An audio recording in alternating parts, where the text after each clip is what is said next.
Assalamualaikum. Perkenalkan, nama saya Aziza Ahmad. Kali ini kita akan membicarakan tentang Maulid Nabi. Maulid Nabi merupakan peringatan hari kelahiran Nabi Muhammad SAW.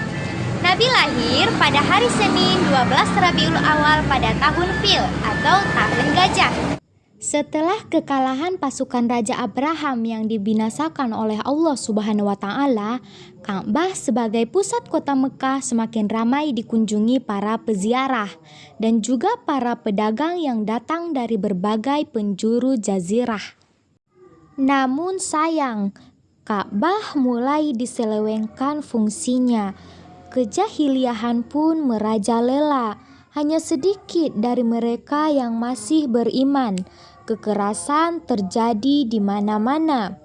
Dan yang paling buruk, melahirkan anak perempuan adalah hal yang memalukan. Hingga tidak sedikit dari mereka yang mengubur hidup-hidup bayi perempuannya. Di tengah keadaan masyarakat jahiliyah itulah Nabi Muhammad dilahirkan.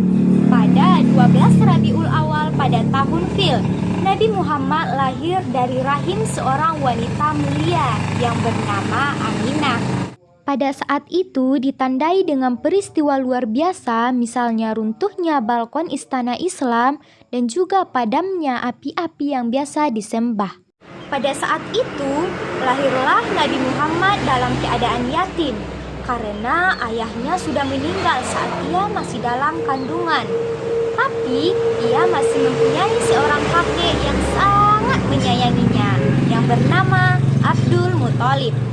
Saat itu Abdul Muthalib membawa Nabi Muhammad ke Ka'bah dan mendoakan Nabi Muhammad di depan Ka'bah itu agar nantinya Nabi Muhammad menjadi orang yang baik. Kelahiran Nabi Muhammad sungguh membawa kebahagiaan bagi Bani Hashim. Bahkan kabilah-kabilah Quraisy menyambutnya dengan sukacita.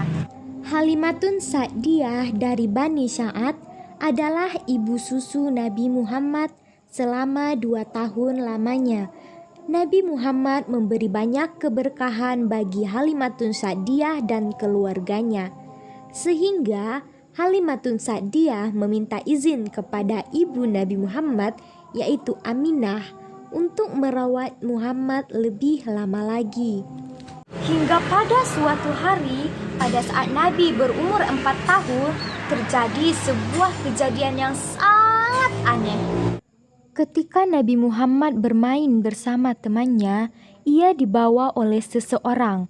Halimatun Sa'diyah pun merasa cemas dan langsung mencari Nabi Muhammad. Lalu Nabi Muhammad menceritakan bahwa seseorang telah membelah dadanya, mengambil hatinya dan mencucinya, serta mengembalikannya ke tempat semula. Dan tidak lain, itu adalah Jibril. Karena peristiwa itu, akhirnya Halimah mengembalikan Muhammad kepada ibunya Aminah. Menganjak usia 6 tahun, Aminah membawa Muhammad berziarah ke makam ayahnya. Dan dalam perjalanan pulang, Aminah jatuh sakit selama berhari-hari. Hingga di sebuah kota yang bernama Abwa, Aminah meninggal dunia. Dan sejak saat itu, Nabi menjadi seorang yatim piatu. Sejak saat itu, Muhammad dirawat baik oleh kakeknya Abdul Muthalib. Namun, kasih sayang kakeknya tidak bertahan lama. Karena saat Nabi berusia 8 tahun, Abdul Muthalib meninggal dunia. Dan pengasuhan atas Muhammad pun pindah ke tangan pamannya, yaitu Abu Talib. Hingga saat usia Nabi menginjak 12 tahun, pamannya Abu Talib mengajaknya berdagang ke Syam. Sampailah mereka di suatu daerah bernama Busrah. Saat mereka beristirahat, datanglah seorang pendeta menghampiri mereka, lalu berkata, "Aku sungguh beruntung bertemu dengan Muhammad. Sungguh dia adalah orang yang sangat istimewa. Dia adalah seorang nabi, seorang utusan Allah. Aku tahu itu karena aku adalah seorang pendeta dan berita kedatangannya telah ada di dalam Injil." Mendengar hal itu, Abu Talib pun merasa heran. Singkat cerita, ketika Nabi berusia 25 tahun, Nabi menikahi Khadijah yang berumur 40 tahun dan mereka dikaruniai 2 orang anak laki-laki dan 4 orang anak perempuan. Suatu ketika, terjadilah banjir besar di kota Mekah. Kabilah-kabilah bergotong royong untuk membangun kembali kota Mekah. Namun, terjadi perselisihan antara pemuka-pemuka kabilah tentang siapa yang paling pantas untuk meletakkan Hajar Aswad di Ka'bah. Nabi Muhammad meminta sehelai kain, lalu meletakkan Hajar Aswad di atas kain tersebut dan mempersilahkan seluruh pemuka-pemuka kabilah untuk memegang ujung kain dan mengangkatnya bersama-sama. Lalu Nabi meletakkan Hajar Aswad. Dengan demikian, terhindarlah perselisihan antara pemuka-pemuka kabilah tersebut. Meskipun demikian, kegelisahan terus menghantui Nabi Muhammad. Kejahiliahan ada di mana-mana. Kezaliman dan kemaksiatan terus berlangsung. Nabi Muhammad pun merenung dan menyendiri ke Gua Hira di atas bukit kota Mekah.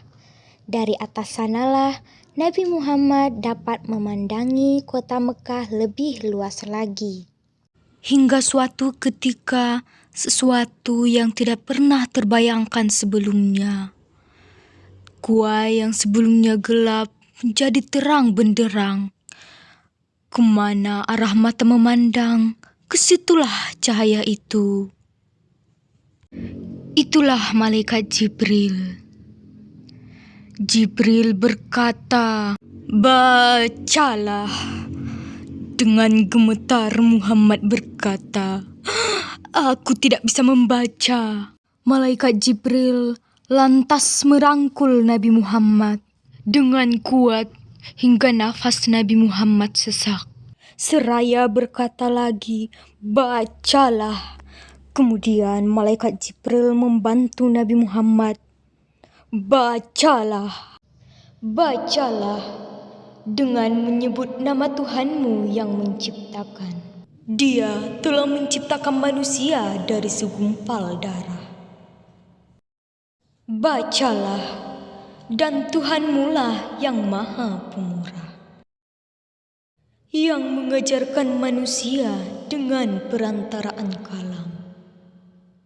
Dia mengajarkan manusia apa yang tidak diketahuinya." Ditandai dengan peristiwa itulah Nabi Muhammad diangkat menjadi Nabi akhir zaman pada umur 40 tahun. Allah mengutusnya untuk menuntut umatnya dari zaman kebodohan menjadi zaman yang berilmu pengetahuan, dari zaman kegelapan menuju cahaya yang terang benderang, dan dari zaman yang buruk menuju zaman yang lebih baik. Sekian, terima kasih. Assalamualaikum warahmatullahi wabarakatuh.